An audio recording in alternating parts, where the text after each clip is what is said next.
ఎవ్వరినెప్పుడు తన వలలో బంధిస్తుందో ఈ ప్రేమ, ఏమదినెప్పుడు మబ్బులలో ఎగరేస్తుందో ఈ ప్రేమ.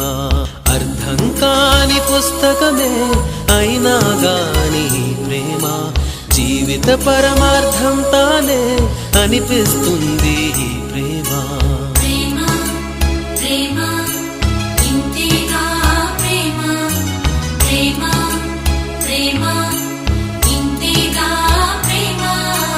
ఇంతకు ముందర ఎందరితో ఆటాడిందో ఈ ప్రేమ, ప్రతి ఇద్దరితో మీ గాథే మొదలంటుంది ఈ ప్రేమ. కలవని జంటల మంటలలో కనపడుతుంది ఈ ప్రేమ, కలిసిన వెంటనే ఏమోనో చెప్పదు పాపం ఈ ప్రేమ.